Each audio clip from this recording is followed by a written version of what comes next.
महला पहला लख नेकियां चंगियाइयां लख पुन्ना परवान लख तप उपर तीर्थां सहज जोग बेबाण लख सूरतन संग्राम रण में छुटै प्राण लख सुरती लख ज्ञान ध्यान पढ़िए पाठ पुराण जिन करतै करना किया लिखिया आमन जान नानक मती मिथ्या कर्म सच्चा निशान। वाहिगुरु जी का खालसा वाहिगुरु जी की फतेह। गुरु प्यारी साध संगत जी, सिख धर्म के बानी धन गुरु नानक साहिब सच्चे पातशाह जी की रसना तो उचारण की हुई वार जो राग आसा दे विच है, जिसकी आपां लड़ीवार विचार साझी करते आ रहे हाँ। तो इस लड़ी के तहत अज आपां 8 नंबर पौड़ी के नाल जो श्लोक आए ने, उन्हां श्लोकां विचों पहले श्लोक की विचार तुहाडे नाल आपां कल साझी कर चुके हैं। अज आपां दूजे श्लोक का पाठ श्रवण कीता, जो गुरु ग्रंथ साहिब जी के पावन अंक 467 के उपर सुभाईमान है। गुरुदेव पिता महाराज जी ने बहुत सोहने तरीके नाल सानू उन्हां कर्म कांडां तो वरजे जिहड़े कर्म कांड विपर लोकां कोलों करवा के धर्मी होण दा बाहरी तौर पर प्रभाव बना रहा सी। जिवें आपां पहले श्लोक दे विच भी आपां श्रवण कर चुके हैं कि गुरु नानक साहब महाराज जी ने जिहड़ी गल कीती है कि नानक सच्चे नाम बिन क्या टिक्का क्या तग। हे विपर, सच्चे नाम तो बिना, सच तो बिना, सच्चाई तो बिना मत्थे उत्ते लाए हुए तिलक अते गल विच पाए हुए धागे जनेऊ किसे काम नहीं, फजूल है। क्योंकि ये बाहरले कीते हुए इदां दे कर्म कांड मनुख दे जीवन नूं सचियारा बनाउण विच कोई अपना रोल अदा नहीं करते। पातशाह जी ने, क्योंकि वेखो आपां गल पौड़ी तो आरंभ कीती सी, पौड़ी विच मेन जिहड़ा विशा सी कि मनुख जगत विच आया काहदे लई है, मनुख नूं इस गल दा पता होना चाहिए। ते मन दे पिछे लगण वाले मनुख ने अपनी जिंदगी का जिहड़ा मेन मनोरथ है उस वल्लों पासा वट छड्डिया। जिवें आपां पढ़ चुके हैं भी मूर्ख सच ना जाननी मन मुखी जन्म गवाया। मन के पिछे तुरन वाले ने अपना जन्म गवा दिता, विच दुनिया काहे आया। जे दुनिया ते आउण दा माड़ा मोट पता लग भी गया तो विपर ने होर किसे बन्ने उलझा छड्डिया, मनुख नूं गलत रस्ते पा छड्डिया, कर्म कांडां विच पा छड्डिया। धर्म के नां ते इहो ਜਿਹੇ काम कराए जिहदे नाल मनुख दा मानसिक, आर्थिक अते सरीरक शोषण किया गया। पहलां भी हो रहा सी, अज भी हो रहा है। बस बाहरला रूप बदल दिता है। हजूर बहुत सोहने तरीके नाल फरमाउंदे ने, साहब जी कहते हैं जिन करता है जिस करते ने करना किया, सारी कायनात नूं आप सिरजिया, लिखिया आवन जान। लिखिया दा अर्थ है जिहड़ा उहदा वजमा निजम है, बिनसन वाला, उत्पत्ति का आउण जाण वाला, ये उहदा वजमा निजम है भी जो उपजिया उन्हें बिनसना भी है। ये निजम वजमा है, जो उपजियो सो बिनस है परो आज के काल। नानक हर गुण गाए ले छाड़ सगल जंजाल। लिखिया आवन जाण दा जिहड़ा कुदरती निजम है उस मालक का सिरजिया होया। साहब जी बख्शिश करते हैं, भाई तू की करना है। नानक मत्ती मिथ्या, हे नानक मत्ती, मत्ती का अर्थ है ਉਹ ਸਿਆਣਪਾਂ, ਉਹ ਚਲਾਕੀਆਂ, ਉਹ ਚਤੁਰਾਈਆਂ ਵਿਅਰਥ ਨੇ। ਜਿਹੜੀਆਂ ਚਲਾਕੀਆਂ ਇਹਨੂੰ ਸੱਚਾਈ ਦੇ ਨੇੜੇ ਲਿਆਉਣ ਦੀ ਬਜਾਏ ਸੱਚਾਈ ਤੋਂ ਦੂਰ ਕਰ ਰਹੀਆਂ ਨੇ। ਧਰਮ ਦੇ ਨਾਂ 'ਤੇ ਬੜੀਆਂ ਵੱਡੀਆਂ ਚਲਾਕੀਆਂ ਨੇ। ਮੈਂ ਪਹਿਲਾਂ ਵੀ ਚਲਾਕੀ ਦੀ ਗੱਲ ਤੁਹਾਡੇ ਨਾਲ ਸਾਂਝੀ ਕੀਤੀ ਸੀ ਕਿ ਸਭ ਤੋਂ ਵੱਡੀ ਚਲਾਕੀ ਹੈ ਜੋ ਬੰਦਾ ਹੁੰਦਾ ਹੈ ਉਹ ਦਿਸਦਾ ਨਹੀਂ, ਜੋ ਦਿਸਦਾ ਉਹ ਹੁੰਦਾ ਨਹੀਂ। ਰਹਿਤ ਅਵਰ ਹੁੰਦੀ ਹੈ, ਰਹਿਤ ਅਵਰ ਕਾ ਸ਼ਵਰ ਕਮਾਵਤ, ਮਨ ਨਹੀਂ ਪ੍ਰੀਤ ਮੁਖੋਂ ਗੰਢ ਲਾਵਤ। ਪਾਤਸ਼ਾਹ ਇੱਥੇ ਕਹਿੰਦੇ ਨੇ ਨਾਨਕ ਮੱਤੀ ਮਿਥਿਆ। ਮੱਤੀ ਦਾ ਅਰਥ ਹੈ ਮੱਤਾਂ, ਸਿਆਣਪਾਂ, ਚਤੁਰਾਈਆਂ, ਚਲਾਕੀਆਂ, ਉਹ ਵਿਅਰਥ ਨੇ। ਕਰਮ ਬਖਸ਼ਿਸ਼, ਕਰਮ ਸੱਚਾ ਨਿਸ਼ਾਨ। ਉਹਦੀ ਬਖਸ਼ਿਸ਼ ਦਾ ਜਿਹੜਾ ਸੱਚਾ ਨਿਸ਼ਾਨ ਹੈ ਇਹ ਰਾਹਦਾਰੀ ਹੈ। ਜਿਵੇਂ ਤੁਸੀਂ ਵੇਖਿਆ ਵੀ ਜਦੋਂ ਟਰੱਕ ਇੱਕ ਜਗ੍ਹਾ ਤੋਂ ਸਮਾਨ ਲੋਡ ਕਰਕੇ ਦੂਜੀ ਜਗ੍ਹਾ ਜਾਂਦਾ ਹੈ, ਉਹ ਜਿਹੜਾ ਸਮਾਨ ਲੈ ਕੇ ਜਾਂਦਾ ਉਹਦੀ ਨਾਲ ਰਸੀਦ ਹੁੰਦੀ ਹੈ ਜਿਹਨੂੰ ਆਪਾਂ ਰਾਹਦਾਰੀ ਕਹਿੰਦੇ ਹਾਂ। ਵੀ ਰਸਤੇ 'ਚ ਅਗਲੇ ਪੁੱਛਣ ਵੀ ਮਾਲ ਕਿੱਥੋਂ ਲੈ ਕੇ ਆਇਆ, ਜਿਵੇਂ ਆਪਾਂ ਬਿੱਲ ਕਹਿ ਸਕਦੇ ਹਾਂ। ਅਤੇ ਅੱਜ ਵੀ ਵੇਖੋ ਤੁਸੀਂ ਸਮਾਨ ਲੈ ਕੇ ਆਉਣਾ ਹੋਵੇ, ਅਗਲੇ ਬਿੱਲ ਕਟਾਉਂਦੇ ਨਾਲ ਵੀ ਰਸਤੇ 'ਚ ਅਗਲੇ ਪੁੱਛਣਗੇ ਕਿੱਥੋਂ ਲੈ ਕੇ ਆਏ, ਅਤੇ ਬਿੱਲ ਵਿਖਾਵਾਂਗਾ ਨਾਲ ਮੈਂ, ਆਹ ਵੇਖੋ ਜੀ ਇੱਥੋਂ ਲੈ ਕੇ ਆਇਆ। ਉਹ ਰਾਹਦਾਰੀ ਹੁੰਦੀ ਹੈ। ਕਹਿੰਦੇ ਇੱਥੇ ਬਖਸ਼ਿਸ਼ ਦੀ ਰਾਹਦਾਰੀ ਹੈ, ਕਰਮ ਸੱਚਾ ਨਿਸ਼ਾਨ। ਜਦੋਂ ਮੈਂ ਮਾਲ ਦੇ ਰਸਤੇ 'ਤੇ ਤੁਰਨਾ ਹੈ, ਉਹਦੀ ਬਖਸ਼ਿਸ਼ ਦਾ ਸੱਚਾ ਨਿਸ਼ਾਨ ਹੀ ਮੇਰੀ ਰਾਹਦਾਰੀ ਹੈ। ਬਾਕੀ ਚਤੁਰਾਈਆਂ ਚਲਾਕੀਆਂ ਤੇ ਵਿਅਰਥ ਨੇ, ਅਤੇ ਬਖਸ਼ਿਸ਼ ਲੈਣ ਵਾਸਤੇ ਉਹਦੇ ਅਨੁਸਾਰ ਤੁਰਨਾ ਪੈਣਾ। ਜਿਵੇਂ ਆਪਾਂ ਪਹਿਲਾਂ ਵੀ ਸਾਂਝਾ ਕੀਤਾ ਹੈ ਵੀ ਕਿਸੇ ਵੀ ਕੰਟਰੀ 'ਚ ਵਧੀਆ ਸਿਟੀਜ਼ਨ ਬਣਨ ਵਾਸਤੇ ਉੱਥੋਂ ਦੇ ਕਾਨੂੰਨ ਦੀ ਪਾਲਣਾ ਕਰਨੀ ਪੈਂਦੀ। ਬੰਦਾ ਹੋਰ ਚਲਾਕੀਆਂ ਕਰੀ ਜਾਵੇ, ਕਾਨੂੰਨ ਦੀ ਪਾਲਣਾ ਨਾ ਕਰੇ, ਅਖੀਰ ਤੇ ਕਿਸੇ ਦਿਨ ਫੜਿਆ ਹੀ ਜਾਏਗਾ ਨਾ। ਸਾਹਿਬ ਜੀ ਕਹਿੰਦੇ ਨੇ ਨਾਨਕ ਮੱਤੀ ਮਿਥਿਆ, ਕਰਮ ਸੱਚਾ ਨਿਸ਼ਾਨ। ਹੁਣ ਇਸ ਗੱਲ ਨੂੰ ਸਮਝਣ ਵਾਸਤੇ ਨਾ ਥੋੜ੍ਹਾ ਜਿਹਾ ਆਪਣਾ ਧਿਆਨ ਪਿੱਛੇ ਲੈ ਜਾਓ। ਇਹ ਆਏ 467 ਨੰਬਰ ਅੰਕ। ਹੁਣ ਤੁਸੀਂ ਲੈ ਜਾਓ ਗੁਰੂ ਗ੍ਰੰਥ ਸਾਹਿਬ ਦੇ ਪਹਿਲੇ ਅੰਕ 'ਤੇ ਆਪਣਾ ਧਿਆਨ, ਜਿੱਥੇ ਜਪ ਬਾਣੀ ਸ਼ੁਰੂ ਹੁੰਦੀ ਹੈ। ਉੱਥੇ ਲਿਖਿਆ ਸਭ ਤੋਂ ਪਹਿਲਾਂ ਸੋਚੈ ਸੋਚ ਨਾ ਹੋਵਈ ਜੇ ਸੋਚੀ ਲੱਖ ਵਾਰ। ਲੱਖਾਂ ਵਾਰ ਬਾਹਰੋਂ ਤਨ ਧੋਣ ਨਾਲ ਮਨ ਸੁੱਚਾ ਨਹੀਂ ਹੋਏਗਾ। ਸੋਚੈ ਸੋਚ ਨਾ ਹੋਵਈ ਜੇ ਸੋਚੀ ਲੱਖ ਵਾਰ, ਚੁੱਪੈ ਚੁੱਪ ਨਾ ਹੋਵਈ ਜੇ ਲਾਏ ਰਹਾਂ ਲਿਵਤਾਰ। ਬਾਹਰੋਂ ਚੁੱਪ ਕਰਨ ਨਾਲ ਮਨ ਚੁੱਪ ਨਹੀਂ ਕਰੇਗਾ ਜੇ ਬੰਦਾ ਲਗਾਤਾਰ ਵੀ ਸਮਾਧੀਆਂ ਲਾ ਕੇ ਬੈਠਾ ਰਹੇ। ਚੁੱਪੈ ਚੁੱਪ ਨਾ ਹੋਵਈ ਜੇ ਲਾਏ ਰਹਾਂ ਲਿਵਤਾਰ, ਭੁੱਖਿਆਂ ਭੁੱਖ ਨਾ ਉਤਰੀ ਜੇ ਬੰਨਾ ਪੁਰੀਆਂ ਭਾਰ। ਦੁਨੀਆ ਦੇ ਸਾਰੇ ਪਦਾਰਥਾਂ ਵੀ ਬੰਦੇ ਨੂੰ ਪ੍ਰਾਪਤ ਹੋ ਜਾਣ, ਤ੍ਰਿਸ਼ਨਾ ਦੇ ਅਧੀਨ ਰਿਆਂ, ਤ੍ਰਿਸ਼ਨਾ ਦੇ ਅਧੀਨ ਰਿਆਂ, ਭੁੱਖਿਆਂ, ਇਹ ਬੰਦੇ ਦੀ ਭੁੱਖ ਨਹੀਂ ਮਿਟੇਗੀ, ਅੰਦਰੋਂ ਰੱਜੇਗਾ ਨਹੀਂ। ਭੁੱਖਿਆਂ ਭੁੱਖ ਨਾ ਉਤਰੀ ਜੇ ਬੰਨਾ ਪੁਰੀਆਂ ਭਾਰ। ਅਤੇ ਪਾਤਸ਼ਾਹ ਕਹਿੰਦੇ ਸਹਿਸ ਹਜ਼ਾਰਾਂ ਸਿਆਣਪਾਂ ਲੱਖ ਹੋਹੇ। ਆ ਜਿਹੜੀਆਂ ਉੱਪਰ ਦੱਸੀਆਂ ਨੇ ਨਾ, ਇਹੋ ਜਿਹੀਆਂ ਹਜ਼ਾਰਾਂ ਸਿਆਣਪਾਂ ਹੋਰ ਹੋਣ। ਸਹਿ ਸਿਆਣਪਾਂ ਲੱਖ ਹੋਹੇ ਤਾਂ ਇੱਕ ਨਾ ਚੱਲੈ ਨਾਲ। ਇੱਕ ਵੀ ਜ਼ਿੰਦਗੀ ਜੂਣ 'ਚ ਇਹੋ ਜਿਹੀ ਚਲਾਕੀ ਸਿਆਣਪ ਚਤੁਰਾਈ ਨਾਲ ਨਹੀਂ ਤੁਰੇਗੀ। ਹੈ ਤੇ ਚਲਾਕੀ ਹੈ ਨਾ, ਬਾਹਰੋਂ ਤਨ ਧੋਈ ਜਾਓ, ਮਨ ਅੰਦਰੋਂ ਮੈਲੇ ਦਾ ਮੈਲਾ। ਬਾਹਰੋਂ ਸਰੀਰ ਦੀ ਸਮਾਧੀ ਲਾ ਕੇ ਬੈਠੇ ਰਹੋ, ਮਨ ਅੰਦਰੋਂ ਸ਼ੋਰ ਪਾ ਰਿਹਾ। ਇੱਥੇ ਵੀ ਕਹਿੰਦਾ ਨਾਨਕ ਮੱਤੀ ਮਿਥਿਆ। ਇੱਦਾਂ ਦੀਆਂ ਮੱਤਾਂ, ਇੱਦਾਂ ਦੀਆਂ ਸਿਆਣਪਾਂ ਵਿਅਰਥ ਨੇ।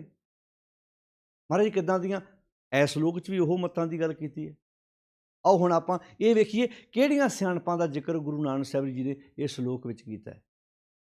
ਗੁਰਦੇਵ ਜੀ ਸਭ ਤੋਂ ਪਹਿਲਾਂ ਫਰਮਾਉਂਦੇ ਨੇ ਲੱਖ ਨੇਕੀਆਂ, ਲੱਖਾਂ ਹੀ ਨੇਕੀਆਂ, ਲੱਖਾਂ ਹੀ ਚੰਗਿਆਈਆਂ, ਲੱਖ ਪੁੰਨਾ ਪ੍ਰਵਾਨ, ਲੱਖਾਂ ਹੀ ਭਲੇ ਕੰਮ ਲੋਕਾਂ ਦੀਆਂ ਨਜ਼ਰਾਂ 'ਚ ਪ੍ਰਵਾਨ ਹੋਣ ਲਈ। ਕੀ ਨੇਕੀ ਨਹੀਂ ਕਰਨੀ ਚਾਹੀਦੀ? ਚੰਗੇ ਕੰਮ ਨਹੀਂ ਕਰਨੇ ਚਾਹੀਦੇ? ਪੁੰਨ ਨਹੀਂ ਕਰਨਾ ਚਾਹੀਦਾ? ਕਿ ਮਹਾਰਾਜ ਇੱਥੇ ਨੇਕ ਕੰਮ ਕਰਨ ਤੋਂ, ਚੰਗਿਆਈ ਕਰਨ ਤੋਂ, ਪੁੰਨ ਕਰਨ ਤੋਂ ਰੋਕ ਰਹੇ ਨੇ? ਭਲਾ ਸੁਣੇ ਹੋਣਾ ਇਸ ਗੱਲ। ਨੇਕ ਕੰਮ ਕਰਨ ਤੋਂ ਰੋਕਦੇ ਨਹੀਂ, ਚੰਗੇ ਕੰਮ ਕਰਨ ਲਈ ਤੇ ਉਤਸ਼ਾਹਿਤ ਕਰਦੇ ਨੇ। ਸੱਚੇ ਮਾਰਗ ਤੋਰ ਲਈ ਤਾਂ ਕਹਿੰਦੇ ਸੱਚੇ ਮਾਰਗ ਚੱਲਦਿਆਂ ਉਸਤਤ ਕਰੇ ਜਹਾਨ। ਫਿਰ ਇੱਥੇ ਕਿਹੜੀਆਂ ਨੇਕੀਆਂ ਤੇ ਕਿਹੜੀਆਂ ਚੰਗਿਆਈਆਂ, ਕਿਹੜੇ ਪੁੰਨ ਤੇ ਜਿਹਨਾਂ ਦੀ ਗੱਲ ਮਹਾਰਾਜ ਕੀਤੇ ਨੇ? ਇੱਥੇ ਗੱਲ ਹੋ ਰਹੀ ਹੈ ਵਿਪਰ ਦੀ। ਤੇ ਵਿਪਰ, ਕਿਉਂਕਿ ਵਿਪਰ ਦੇ ਮੁਤਾਬਕ ਨੇਕੀਆਂ ਚੰਗਿਆਈਆਂ ਕਿਹੜੀਆਂ ਸੀ? ਉਹ ਕਹਿੰਦਾ ਕਿਸੇ ਤੀਰਥ 'ਤੇ ਇਸ਼ਨਾਨ ਕਰਨਾ ਬੜਾ ਨੇਕ ਕੰਮ ਹੈ, ਕਿਸੇ ਤੀਰਥ ਦੇ ਕੰਢੇ 'ਤੇ ਖਲੋ ਕੇ ਕਿਸੇ ਨੂੰ ਦਾਨ ਕਰਨਾ ਬੜਾ ਪੁੰਨ ਹੈ। ਉਹ ਆਹ ਹੈ। ਉਹ ਕਹਿੰਦਾ ਸੀ ਤੇ ਪੁੰਨ ਦਾਨ ਕਰੋ ਕਿਹਨੂੰ? ਵਿਪਰ ਨੂੰ। ਚਲਾਕ ਬੜਾ ਸੀ। ਉਹ ਕਹਿੰਦਾ ਪੁੰਨ ਕਰਨਾ ਕਿਸੇ ਨੂੰ ਦਾਨ ਕਰਨਾ ਬਹੁਤ ਪੁੰਨ ਦਾ ਕੰਮ ਹੈ। ਕਰੋ ਦਾਨ, ਕਿਹਨੂੰ? ਸਾਨੂੰ ਦਾਨ ਕਰੋ, ਸਾਡੇ ਗਾੜੀ ਮੱਥੇ ਟੇਕੋ, ਸਾਡੀਆਂ ਪਰਿਕਰਮਾ ਕਰੋ। ਇਹ ਬੜਾ ਪੁੰਨ ਦਾ ਕੰਮ ਹੈ।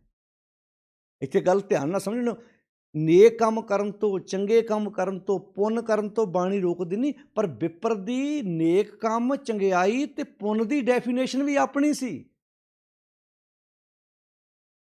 ਹੁਣ ਉਹਦੇ ਪੁੰਨ ਦੀ ਡੈਫੀਨੇਸ਼ਨ ਕਿਹੜੀ ਸੀ? ਵੀ ਕਿਸੇ ਤੀਰਥ ਦੇ ਕੰਢੇ ਤੇ ਜਾ ਕੇ ਦਾਨ ਕਰ ਦਿਓ, ਇਹ ਬੜਾ ਪੁੰਨ ਹੈ। ਤੇ ਦਾਨ ਕਰੋ ਕਿਹਨੂੰ? ਕੰਢੇ ਤੇ ਵਿਪਰ ਬੈਠਾ, ਮੈਨੂੰ ਦਾਨ ਕਰੋ, ਇਹ ਪੁੰਨ ਹੈ। ਯਾਨੀ ਕਿ ਪੁੰਨ ਕਰ ਲਓ, ਅੱਗਾ ਸਵਾਰ ਲਓ। ਨੇਕ ਕੰਮ ਕੀ ਸੀ? ਕਿਤੇ ਤੀਰਥ ਤੇ ਇਸ਼ਨਾਨ ਕਰ ਲਓ, ਇਹ ਨੇਕ ਕੰਮ ਹੈ। ਚੰਗਿਆਈ ਕਰ ਲਓ, ਚੰਗਿਆਈਆਂ ਕਰੋ, ਉਹ ਵੀ ਵਿਪਰ ਦਾ ਭਲਾ ਕਰੋ, ਵਿਪਰ ਦੇ ਅੱਗੇ ਮੱਥਾ ਟੇਕੋ। ਹੁਣ ਇੱਥੇ ਲੱਖਾਂ ਨੇਕ ਕੰਮ, ਚੰਗਿਆਈਆਂ, ਪੁੰਨ, ਉਹ ਜਿਹੜੇ ਵਿਪਰ ਲੋਕਾਂ ਨੂੰ ਦੱਸ ਰਿਹਾ ਸੀ। ਤੀਰਥਾਂ ਤੇ ਇਸ਼ਨਾਨ ਕਰ ਲਓ, ਫਲਾਣੇ ਥਾਂ ਤੇ ਜਾ ਕੇ ਆਪਣੇ ਆਪ ਨੂੰ ਕਟਵਾ ਲਓ। ਹੁਣ ਵਿਪਰ ਦੇ ਮੁਤਾਬਕ ਤੇ ਕਾਂਸ਼ੀ ਜਾ ਕੇ ਆਰੇ ਨਾਲ ਆਪਣੇ ਆਪ ਨੂੰ ਕਟਵਾਉਣਾ ਸਭ ਤੋਂ ਵੱਡਾ ਤੇ ਚੰਗਾ ਕੰਮ ਹੈ। ਉਹਦਾ ਇਹਦੇ ਨਾਲ ਵਧੀਆ ਚੰਗਾ ਕੰਮ ਹੈ ਹੀ ਨਹੀਂ। ਉਹਦਾ ਸਭ ਤੋਂ ਵਧੀਆ ਕੰਮ ਹੈ, ਚੰਗਾ ਕੰਮ ਹੈ।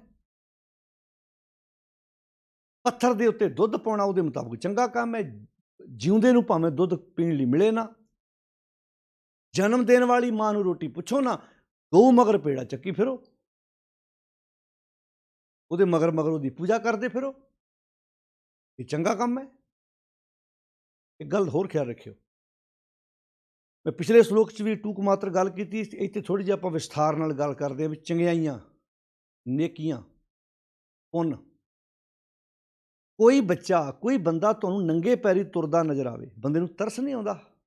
ਤੁਸੀਂ ਵੇਖੋ ਕਈ ਮੁਹਿੰਮ ਇੱਦਾਂ ਦੀਆਂ ਚੱਲੀਆਂ ਨੇ, ਕਈ ਵੀਰ ਭੈਣਾਂ ਸਾਡੇ ਸੇਵਾ ਕਰਦੇ ਨੇ, ਉਹ ਸਕੂਲਾਂ ਜਾ ਕੇ ਜਿਹੜੇ ਬੱਚਿਆਂ ਕੋਲ ਬੂਟ ਨਹੀਂ ਹੈਗੇ ਉਹਨਾਂ ਨੂੰ ਬੂਟ ਲੈ ਕੇ ਦਿੰਦੇ ਆ, ਵਰਦੀਆਂ ਲੈ ਕੇ ਦਿੰਦੇ ਆ। ਬੜੇ ਵੀਰ ਸਾਡੇ ਭੈਣਾਂ ਸਾਡੇ ਸਮਾਜ ਵਿੱਚ ਚੰਗਾ ਕੰਮ ਕਰ ਰਹੇ, ਵਧੀਆ ਗੱਲ ਹੈ, ਹੈਲਪ ਕਰਦੇ ਨੇ ਇੱਕ ਦੂਜੇ ਦੀ। ਉਹ ਕਿਸੇ ਗਰੀਬ ਪਰਿਵਾਰ ਦੇ ਬੱਚੇ ਨੂੰ ਤੁਸੀਂ ਨੰਗੇ ਪੈਰੀ ਵੇਖੋ, ਕਿਸੇ ਇਨਸਾਨ ਨੂੰ ਤੁਸੀਂ ਨੰਗੇ ਪੈਰੀ ਵੇਖੋ ਤਾਂ ਤਰਸ ਆ ਕੇ ਉਹਦੇ ਪੈਰੀ ਆਪਾਂ ਜੋੜਾ ਪਵਾ ਦਿੰਦੇ, ਜੁੱਤੀ ਲੈ ਦਿੰਦੇ ਆ। ਪਰ ਕਈ ਧਰਮ ਦੇ ਨਾਂ 'ਤੇ ਆਪ ਨੰਗੇ ਪੈਰੀ ਤੁਰਦੇ ਨੇ। ਜਿਹਨੂੰ ਬਾਣੀ ਕਹਿੰਦੀ ਪੱਗ ਉੱਪੇ ਤਾਣਾ, ਆਪਣਾ ਕੀਆ ਕਮਾਣਾ, ਆਲਮਲ ਖਾਈ ਸਿਰਸ਼ਾਈ ਪਾਈ, ਮੂਰਖਨ ਦੇ ਪੱਤ ਇਹ ਅੱਗੇ ਜਾ ਕੇ ਪੜਾਂਗੇ ਆਪਾਂ। ਕੋਈ ਨੰਗਾ ਤੁਰਿਆ ਫਿਰਦਾ ਹੋਵੇ, ਤਨ ਤੇ ਬਸਤਰ ਪਾਟੇ ਹੋਣ, ਤੇ ਆਪਾਂ ਨੂੰ ਕੱਪੜਾ ਲੈ ਕੇ ਦਿੰਦੇ ਵੀ ਲੈ ਇਹਦੇ ਕੋਲ ਕੱਪੜਾ ਨਹੀਂ ਪਾਉਣ ਲਈ। ਧਰਮ ਦੇ ਨਾਂ 'ਤੇ ਕਈਆਂ ਦੇ ਕੋਲ ਕੱਪੜੇ ਪਾਉਣ ਲਈ ਹੈਗੇ ਵੀ ਸੀ, ਉਹਨਾਂ ਲਾਹ ਤੇ ਕੱਪੜੇ ਉੱਦਾਂ ਹੀ ਦਿਗੰਬਰ ਬਣ ਗਏ। ਉਹਨਾਂ ਦੇ ਮੁਤਾਬਕ ਨੰਗੇ ਰਹਿਣਾ ਚੰਗਾ ਕੰਮ ਹੈ। ਹੁਣ ਪਾਤਸ਼ਾਹ ਇੱਥੇ ਕਹਿੰਦੇ ਨਾਨਕ ਮੱਤੀ ਮਿਥਿਆ। ਹੇ ਨਾਨਕ, ਇੱਦਾਂ ਦੀਆਂ ਮੱਤਾਂ, ਇੱਦਾਂ ਦੀਆਂ ਸਿਆਣਪਾਂ ਵਿਅਰਥ ਨੇ। ਕੱਪੜਾ ਪਾਉਣ ਲਈ ਹੈਗਾ, ਤਨ ਢੱਕਣ ਦੀ ਬਜਾਏ ਨੰਗਾ ਰਹਿਣਾ, ਕਹਿਣਾ ਮੇਰੇ ਵਰਗਾ ਤੇ ਇਹ ਚੰਗਾ ਕੰਮ ਕੋਈ ਕਰ ਹੀ ਨਹੀਂ ਰਿਹਾ।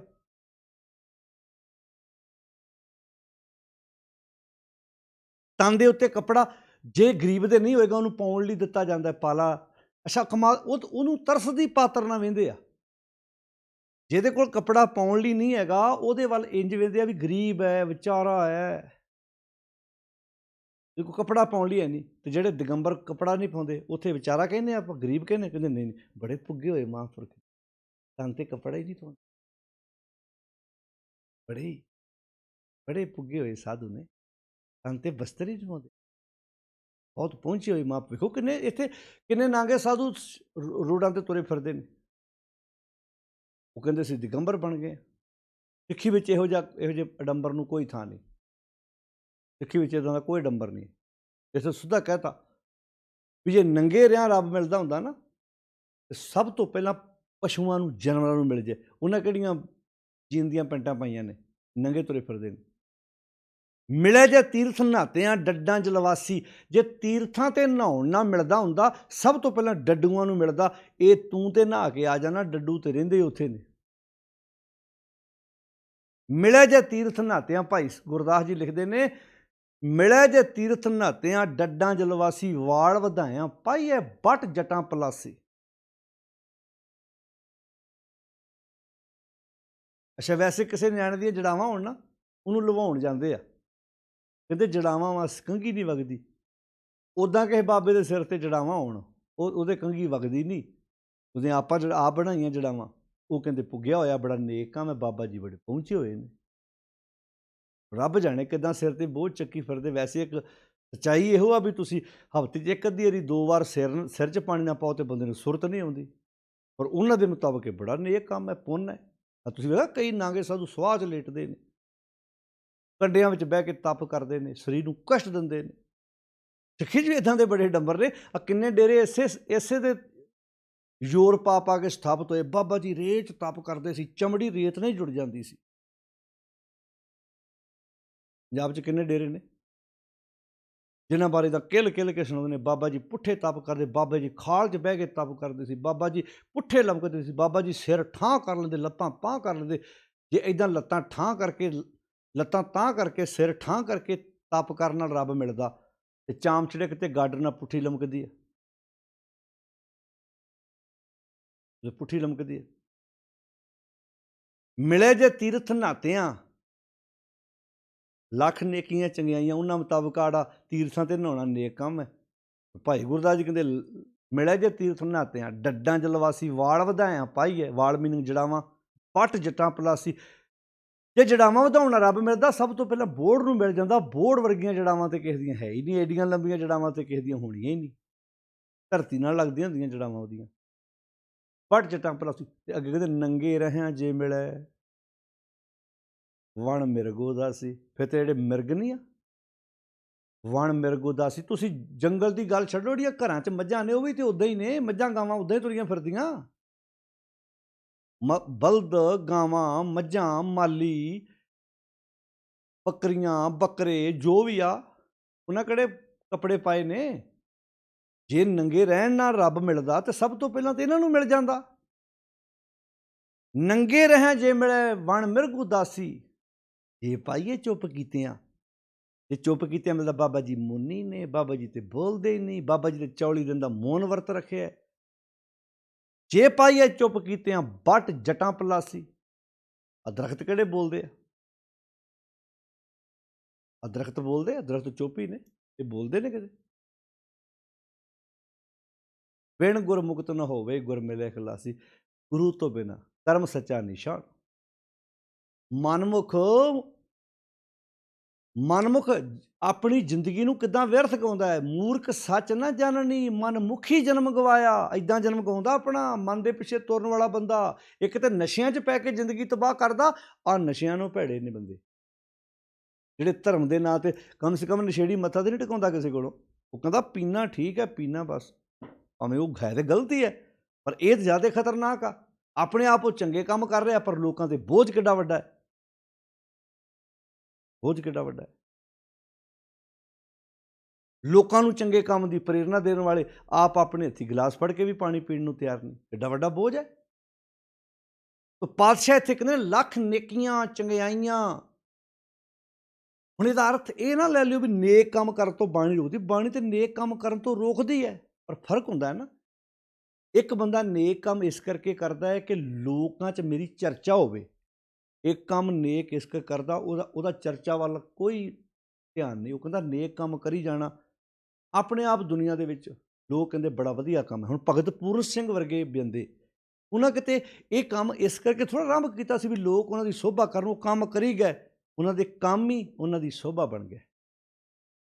ਭਾਈ ਤਾਰੂ ਸਿੰਘ ਵਰਗੇ, ਬਾਬਾ ਭਾਈ ਮਨੀ ਸਿੰਘ ਵਰਗੇ, ਭਗਤ ਕਬੀਰ ਸਿੰਘ ਵਰਗੇ, ਭਗਤ ਕਬੀਰ ਜੀ ਵਰਗੇ ਯੋਧੇ, ਭਗਤ ਰਵਿਦਾਸ ਜੀ ਵਰਗੇ ਜਿੰਨੇ ਵੀ ਹੋਏ ਨੇ, ਇਹ ਕੌਣ ਨੇ?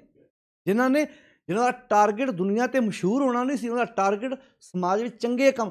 ਇਹਦਾ ਅਰਥ ਬਾਣੀ ਸਾਨੂੰ ਚੰਗੇ ਕੰਮ ਕਰਨ ਤੋਂ ਰੋਕਦੀ ਨਹੀਂ, ਪਰ ਇੱਥੇ ਚੰਗੇ ਕੰਮਾਂ ਦੀ ਡੈਫੀਨੇਸ਼ਨ ਗਲਤ ਹੈ। ਇੱਥੇ ਚੰਗੇ ਕੰਮ ਤੀਰਥਾਂ 'ਤੇ ਨਹਾਉਣਾ, ਦਾਨ ਕਰਨਾ, ਨੰਗੇ ਪੈਰੀ ਜੁੱਤੀ ਹੋਣ ਦੇ। ਅੱਛਾ, ਇੱਕ ਜੁੱਤੀ ਨਹੀਂ ਹੈਗੀ, ਗੱਲ ਹੋਰ ਆ। ਜੁੱਤੀ ਹੋਣ ਦੇ ਬਾਵਜੂਦ ਨੰਗੇ ਪੈਰ। ਹੁਣ ਤੁਸੀਂ ਵੇਖੋ ਕਈਆਂ ਬੰਦਿਆਂ ਕੋਲ ਨਾ ਸਾਧਨ ਨਹੀਂ ਹੁੰਦੇ, ਗੱਡੀਆਂ ਨਹੀਂ ਹੁੰਦੀਆਂ, ਮੋਟਰਸਾਈਕਲ ਨਹੀਂ ਹੁੰਦੇ। ਉਹ ਬੰਦਾ ਪੈਦਲ ਤੁਰੇ ਤੇ ਆਪਾਂ ਨੂੰ ਲੱਗਦਾ ਗਰੀਬ ਕੋਲ ਹੈ ਨਹੀਂ ਚੜ੍ਹਨ ਲਈ। ਕਈਆਂ ਬੰਦੇ ਕੋਲ ਸਭ ਕੁਝ ਹੁੰਦਾ, ਨੰਗੇ ਪੈਰੀ ਗੁਰਦੁਆਰੇ ਜਾਂਦੇ ਆ, ਪੈਦਲ ਜਾਂਦੇ ਆ। ਉਹ ਸੋਚਦੇ ਸ਼ਾਇਦ ਜਿੱਦਾਂ ਗੁਰੂ ਸਾਹਿਬ ਨੇ ਜ਼ਿਆਦਾ ਖੁਸ਼ ਹੋ ਜਾਣਾ। ਉੱਥੇ ਬੰਗਲਾ ਸਾਹਿਬ ਦਿੱਲੀ ਵੇਖਦਾ ਹੁੰਦਾ ਸੀ, ਕਈਆਂ ਨੇ ਆਪਣੀ ਗੱਡੀ ਪਹਿਲਾਂ ਡਰਾਈਵਰ ਨੂੰ ਦੇ ਕੇ ਭੇਜ ਦੇਣੀ ਤੇ ਨੰਗੇ ਪੈਦਲ ਤੁਰ ਕੇ ਗੁਰਦੁਆਰੇ ਜਾਣਾ। ਮੈਂ ਉੱਥੇ ਵੇਖਦਾ ਕਈਆਂ ਨੂੰ ਵੇਖਣਾ, ਮੈਂ ਕਿਹਾ ਇਹ ਕਿਉਂ? ਕਹਿੰਦੇ ਇੱਦਾਂ ਸੋਚਦੇ ਵੀ ਗੁਰੂ ਸਾਹਿਬ ਜ਼ਿਆਦਾ ਖੁਸ਼ ਹੋਣਗੇ। ਤੁਸੀਂ ਉਹ ਸਮਾਂ ਬਚਾ ਕੇ ਕਿਸੇ ਚੰਗੇ ਕੰਮ ਤੇ ਲਾਓ। ਜੇ ਗੱਡੀ ਦਿੱਤੀ ਹੈ ਉਹ ਤੇ ਚੜ੍ਹ ਕੇ ਆਓ, ਉੱਥੇ ਜੋ ਸਤਸੰਗ ਸਮਾਗਮ ਹੋ ਰਿਹਾ ਉਹਨੂੰ ਸੁਣੋ, ਬਾਅਦ ਵਿੱਚ ਇਸ ਸਮੇਂ ਨੂੰ ਕਿਸੇ ਚੰਗੇ ਕੰਮ ਤੇ ਲਾ ਦਿਓ। ਇੱਦਾਂ ਇੱਦਾਂ ਘੁੰਮਣ ਨਾਲ, ਨੰਗੇ ਪੈਰੀਂ ਤੁਰਨ ਦੇ ਨਾਲ ਥੋੜ੍ਹਾ। ਸਭ ਤੋਂ ਵੱਧ ਤੇ ਪਖੰਡ ਕਿਹਾ ਸਤਿਗੁਰ ਨੇ ਬਾਣੀ 'ਚ, ਪਰ ਉਹਨਾਂ ਮੁਤਾਬਕ ਲੋਕਾਂ 'ਚ ਗੱਲਾਂ ਪਾਤੀਆਂ ਜੀ ਇਹ ਬੜੇ ਚੰਗੇ ਕੰਮ। ਬਾਬਾ ਜੀ ਤੇ ਪੈਣੀ ਜੋੜਾ ਹੀ ਨਹੀਂ ਪਾਉਂਦੇ, ਬਾਬਾ ਜੀ ਤੇ ਜੁੱਤੀ ਨਹੀਂ ਪਾਉਂਦੇ। ਲੱਖ ਨੇਕੀਆਂ ਚੰਗਿਆਈਆਂ, ਲੱਖ ਪੁੰਨਾ ਪ੍ਰਵਾਨ, ਦੁਨੀਆ ਵਿੱਚ ਪ੍ਰਵਾਨ ਹੋਣ ਲਈ ਇੱਦਾਂ ਦੇ ਲੱਖਾਂ ਹੀ ਨੇਕ ਕੰਮ, ਲੱਖਾਂ ਹੀ ਚੰਗਿਆਈਆਂ, ਲੱਖਾਂ ਹੀ ਪੁੰਨ ਦੇ ਕੰਮ ਕਰਨੇ ਵੀ ਲੋਕ ਸਾਡੀ ਮਸ਼ਹੂਰੀ ਕਰਨ। ਆਹ ਲੋਕ ਕਹਿਣ ਬੱਲੇ ਬੱਲੇ, ਇਹਦੇ ਨਾਲ ਤਾਂ ਦਾਨੀ ਕੋਈ ਨਹੀਂ। ਇਹ ਤਾਂ ਵੀ ਅੱਛਾ ਤੀਰਥਾਂ 'ਤੇ ਵੀ ਜਾਣਾ ਨਾ, ਮੁੜ ਕੇ ਚਾਰ ਰਿਸ਼ਤੇਦਾਰ ਬੈਠੇ ਕਹਿਣ ਵੇਖ ਲਓ ਆਪਣੇ ਕੋਲ ਤੇ ਪਿੰਡ ਦੇ ਸ਼ਹਿਰ ਦੇ ਗੁਰਦੁਆਰੇ ਨਹੀਂ ਜਾਇਆ ਜਾਂਦਾ, ਸਾਡੇ ਕੁੜਮ ਸਾਹਿਬ ਤਾਂ 5 ਤਖ਼ਤਾਂ ਦੀ ਯਾਤਰਾ ਕਰ ਆਏ। ਕਿੰਨੇ ਨੇਕ ਬੰਦੇ ਨੇ, ਸੁਣਨਾ ਚਾਹੁੰਦਾ ਨਾ ਕੰਨਾਂ ਨਾਲ। ਸਾਡੇ ਕੋਲ ਤੇ ਵੇਖ ਲਓ ਇੱਥੇ ਨਹੀਂ ਜਾਇਆ ਜਾਂਦਾ, ਇੱਥੇ ਬਾਹਰਲਿਆਂ ਤਖ਼ਤਾਂ 'ਤੇ ਵੀ ਨਮਸਕਾਰਾਂ ਕਰ ਆਏ, ਉਹ ਤਾਂ ਫੁੱਲੀ ਜਾਂਦਾ। ਨਹੀਂ ਇੱਦਾਂ ਨਾ ਤਾਰੀਫ ਕਰੋ, ਨਹੀਂ ਮੈਂ ਇੱਦਾਂ, ਤੁਸੀਂ ਕਦੀ ਮੂੰਹ 'ਤੇ ਕਹਿ ਕੇ ਵੇਖਿਓ ਬਹੁਤ ਨੇਕ ਬੰਦੇ ਜੀ, ਰਹਿਣ ਦਿਓ, ਨਹੀਂ ਇੰਨੇ ਵੀ ਨਹੀਂ ਹੈਗੇ। ਫਿਰ 2 ਮਿੰਟਾਂ ਬਾਅਦ ਆਪ ਸੁਣਾਉਣ ਲੱਗ ਪੈਣਾ। ਹਰ ਸਾਲ ਜਾਈਦਾ ਜੀ, ਸਵਾਲ ਇਹ ਪੈਦਾ ਹੁੰਦਾ ਮੈਂ ਲੈ ਕੇ ਕੀ ਆਇਆ, ਉੱਥੋਂ ਸਿੱਖ ਕੇ ਕੀ ਆਇਆ। ਇਸ ਤੁਕ ਨੂੰ ਧਿਆਨ ਨਾਲ ਸਮਝਿਓ, 467 ਨੰਬਰ ਅੰਕ 'ਤੇ ਸਲੋਕ ਹੈ, ਇੱਕ ਵਾਰ ਆਪ ਪੜ੍ਹ ਲਿਓ। ਇਹਦਾ ਅਰਥ ਨਹੀਂ ਵੀ ਲੱਖਾਂ ਨੇਕ ਕੰਮ ਚੰਗਿਆਈਆਂ ਤੋਂ ਬਾਣੀ ਰੋਕਦੀ, ਕਹਿੰਦੇ ਕਰ ਚੰਗੇ ਕੰਮ ਕਰ, ਪਰ ਇੱਥੇ ਚੰਗੇ ਕੰਮ, ਨੇਕੀਆਂ, ਪੁੰਨ, ਇਹਦੀ ਡੈਫੀਨੇਸ਼ਨ ਗਲਤ, ਇਹਦੀ ਪਰਿਭਾਸ਼ਾ ਗਲਤ ਹੈ। ਇੱਥੇ ਗੱਲ ਜਿਹੜੀਆਂ ਨੇਕ ਕੰਮ ਹੈ, ਚੰਗੇ ਕੰਮ ਹੈ, ਵਿਪਰ ਉਹਨਾਂ ਕੰਮਾਂ ਨੂੰ ਚੰਗੇ ਆਂਦਾ ਸੀ। ਤੀਰਥਾਂ 'ਤੇ ਇਸ਼ਨਾਨ ਕਰਨਾ, ਜੜਾਵਾਂ ਵਧਾਉਣੀਆਂ, ਪੁੱਠੇ ਲਟਕਣਾ, ਧੂਣੀਆਂ ਤਪਾਉਣੀਆਂ, ਦਾਨ ਪੁੰਨ ਕਰਨੇ, ਉਹ ਇਹਨਾਂ ਨੂੰ ਕਹਿੰਦਾ ਸੀ ਨੇਕ ਕੰਮ ਤੇ ਚੰਗੇ ਕੰਮ, ਲੋਕਾਂ 'ਚ ਪ੍ਰਵਾਨ ਹੋਣ ਲਈ। ਜਦੋਂ ਬਾਣੀ 'ਚ, ਜਦੋਂ ਅਸੀਂ ਨੇਕ ਕੰਮ ਦੀ, ਚੰਗਿਆਈ ਦੀ, ਪੁੰਨ ਦੀ, ਹੁਣ ਪੁੰਨ ਦੀ ਡੈਫੀਨੇਸ਼ਨ ਬਾਣੀ 'ਚੋਂ ਕਲੀਅਰ ਕਰੋ। ਕਰ ਡੰਡੌਤ ਪੁੰਨ ਵੱਡਾ ਹੈ, ਗੁਰੂ ਅੱਗੇ ਮਨ ਕਰਕੇ ਨਮਸਕਾਰ ਕਰਨੀ ਸਭ ਤੋਂ ਵੱਡਾ ਪੁੰਨ। ਇਸ ਪੁੰਨ ਕਰਨ ਤੋਂ ਬਾਣੀ ਕਿਉਂ ਰੋਕੇਗੀ? ਬਾਣੀ ਕਹਿੰਦੀ ਬਾਰ-ਬਾਰ ਪੁੰਨ ਕਰ, ਬਾਰ-ਬਾਰ ਗੁਰੂ ਅੱਗੇ ਸਿਰ ਝੁਕਾ ਮਨ ਕਰਕੇ, ਇਹ ਪੁੰਨ ਕਰ। ਹਾਂ, ਤੈਨੂੰ ਇਸ ਪੁੰਨ ਕਰਨ ਤੋਂ ਬਾਣੀ ਰੋਕਦੀ ਹੈ ਭਲਾ? ਤਗੜਾ ਹੋ ਕੇ ਕਰ, ਪਰ ਤੂੰ ਤਾਂ ਗਲਤ ਬੰਨੇ ਪੈ ਗਿਆ। ਕਿਰਿਆਚਾਰ ਕਰੇ ਖੱਟ ਕਰਮਾਂ, ਧਾਰਮਿਕ ਕਿਰਿਆਵਾਂ ਕਰਦਾ ਤੂੰ, 6 ਪ੍ਰਕਾਰ ਦੇ ਕਰਮ ਕਰਦਾ ਤੂੰ, ਇਤਰਾ ਤੇ ਸੰਸਾਰੀ, ਸੰਸਾਰ ਇਹਨਾਂ ਕੰਮਾਂ 'ਚ ਹੀ ਰਤਿਆ ਪਿਆ। ਅੰਤਰ ਮੈਲ ਨਾ ਉਤਰੇ ਹਉਮੈ, ਅੰਦਰੋਂ ਮੈਲ ਉਤਰਦੀ ਨਹੀਂ ਹਉਮੈ ਦੀ, ਬਿਨ ਗੁਰ ਬਾਜੀ ਹਾਰੀ। ਮੇਰੇ ਠਾਕੁਰ ਰੱਖ ਲੇਵੋ ਕਿਰਪਾ ਧਾਰੀ, ਕੋਟ ਮੱਧੇ ਕੋ ਵਿਰਲਾ ਸੇਵਕ, ਕਰੋੜਾਂ ਵਿੱਚੋਂ ਕੋ ਵਿਰਲਾ ਸੇਵਕ, ਹੋਰ ਸਗਲੇ ਬਿਹਾਰੀ। ਬਾਕੀ ਤੇ ਵਿਹਾਰੀ ਨੇ ਲੋਕਾਂ ਨੂੰ ਵਿਖਾਉਣ ਵਾਸਤੇ, ਲੱਖ ਨੇਕੀਆਂ ਚੰਗਿਆਈਆਂ, ਲੱਖ ਪੁੰਨਾ ਪ੍ਰਵਾਨ, ਲੋਕਾਂ 'ਚ ਪ੍ਰਵਾਨ ਲੈਣ, ਲੋਕਾਂ 'ਚ ਮਸ਼ਹੂਰ ਹੋਣ ਵਾਸਤੇ ਕਿ ਲੋਕ ਕਹਿਣ ਬੜਾ ਤੀਰਥ ਇਸ਼ਨਾਨੀ ਹੈ, ਬੜਾ ਦਾਨੀ ਹੈ। ਇਹ ਤਾਂ ਬਹੁਤ ਜ਼ਿਆਦਾ ਸੇਵਾ ਕਰਦੇ ਨੇ। ਸ਼ਾਸਤਰਾਂ ਦੇ ਮੁਤਾਬਕ ਦੱਸਦਾ ਸੀ ਵੀ ਆਹ ਪੁੰਨ ਹੈ, ਆਹ ਦਾਨ ਕਰੋ, ਇੱਦਾਂ ਚੰਗੇ ਕੰਮ ਕਰੋ। ਕੀਰਤ ਫਿਕਦਾ ਨਾਨਕ ਮੱਤੀ ਮਿੱਥਿਆ, ਇਹ ਨਾਨਕ ਇੱਦਾਂ ਦੀਆਂ ਉੱਪਰ ਦਸੀਆਂ ਹੋਈਆਂ ਸਿਆਣਪਾਂ, ਆਹ ਕਰਮ ਸੱਚਾ ਨਿਸ਼ਾਨ। ਜੇ ਉਹਦੀ ਬਖਸ਼ਿਸ਼ ਦਾ ਪਾਤਰ ਨਹੀਂ ਬਣਿਆ, ਇੱਦਾਂ ਦੀਆਂ ਵੇਦ ਸ਼ਾਸਤਰਾਂ ਦੇ ਮੁਤਾਬਕ ਦੱਸੀਆਂ ਹੋਈਆਂ ਚੰਗਿਆਈਆਂ, ਨੇਕੀਆਂ ਤੈਨੂੰ ਕਿਸੇ ਬੰਨੇ ਨਹੀਂ ਲਾਉਣਗੀਆਂ। ਨੇਕ ਕੰਮ ਹੀ ਕਰਨਾ ਤੇ ਆਹ ਕਰ। ਵਿਪਰ ਦੇ ਆਖੇ ਲਾ ਕੇ ਨੇਕ ਕੰਮ ਨਾ ਕਰੀ, ਗੁਰੂ ਦੇ ਆਖੇ ਲਾ ਕੇ ਨੇਕ ਕੰਮ ਕਰ। ਗੁਰੂ ਕਹੇਗਾ ਨੇਕ ਕੰਮ ਇਹ ਹੈ ਭਲਾ ਕਰ ਕਿਸੇ ਦਾ। ਤੀਰਥਾਂ 'ਤੇ ਇਸ਼ਨਾਨ ਕਰਨ ਦੀ ਬਜਾਏ, ਪੱਥਰ 'ਤੇ ਦੁੱਧ ਡੋਲਣ ਦੀ ਬਜਾਏ ਕਿਸੇ ਲੋੜਵੰਦ ਦੇ ਮੂੰਹ 'ਚ ਪਾ ਦੇ, ਉਹਦੀ ਹੈਲਪ ਕਰ ਦੇ। ਸਮਝ ਆ ਗਈ ਨਾ ਵੀ ਉੱਥੇ ਮੈਂ ਚੱਕੀ ਫਿਰਦਾ, ਹੁਣ ਸਮਝ ਆ ਗਈ ਨਾ ਵੀ ਮੈਂ ਗੁਰੂ ਗ੍ਰੰਥ ਸਾਹਿਬ ਦੇ ਉੱਤੇ ਰੁਮਾਲੇ ਦੇ ਰਿਹਾ ਵਾਂ। ਰੁਮਾਲੇ ਦੇਣੇ ਚਾਹੀਦੇ ਆ, ਇਹ ਤੂੰ ਮਨਾ ਨਹੀਂ ਕਰਦਾ, ਪਰ ਧਿਆਨ ਨਾਲ ਰੱਖਿਓ। ਹੁਣ ਕਈਆਂ ਗੁਰਦੁਆਰੇ ਰੁਮਾਲਿਆਂ ਦੇ ਢੇਰ ਲੱਗੇ ਪਏ ਨੇ। ਹੁਣ ਜਿਹੜਾ ਪੈਸਾ ਮੈਂ ਰੁਮਾਲੇ 'ਤੇ ਲਾਉਣਾ, ਕਿਸੇ ਗਰੀਬ ਪਰਿਵਾਰ ਦੇ ਬੱਚੇ ਨੂੰ ਸਕੂਲ ਦੀ ਵਰਦੀ ਲੈ ਦੇ, ਵਰਦੀ ਲੈ ਦੇ, ਵਧੀਆ ਹੋ ਜਾਏਗਾ। ਕਿਸੇ ਗਰੀਬ ਲੋੜਵੰਦ ਪਰਿਵਾਰ ਦੇ ਬੱਚੇ ਨੂੰ ਵਰਦੀ ਲੈ ਕੇ ਦੇ, ਉਹਦੀ ਸਕੂਲ ਦੀ ਫੀਸ ਤਾਰ ਦੇ, ਬੱਚਾ ਪੜ੍ਹ ਸਕੇ। ਕਿਸੇ ਤੁਹਾਡੇ ਇਲਾਕੇ 'ਚ ਕੋਈ ਮਰੀਜ਼ ਹੈ, ਉਹਦੀ ਦਵਾਈ ਬੂਟੀ ਦਾ ਪ੍ਰਬੰਧ ਕਰ ਦੇ, ਉਸ ਬੰਨੇ ਦੀ ਹੈਲਪ ਕਰ ਦੇ, ਉੱਧਰ ਧਿਆਨ ਨਹੀਂ ਦੇਣਾ। ਉਹਨਾਂ ਮੁਤਾਬਕ ਇਹ ਨੇਕ ਕੰਮ ਨਹੀਂ ਹੈ, ਇਹ ਦਾਨ, ਇਹ ਪੁੰਨ ਦਾ ਕੰਮ ਨਹੀਂ ਹੈ। ਮਹਾਰਾਜ ਦੇ ਉੱਤੇ ਰੁਮਾਲਾ ਚੜਾਉਣਾ ਉਹਨਾਂ ਦੇ ਮੁਤਾਬਕ ਪੁੰਨ ਦਾ ਕੰਮ ਹੈ।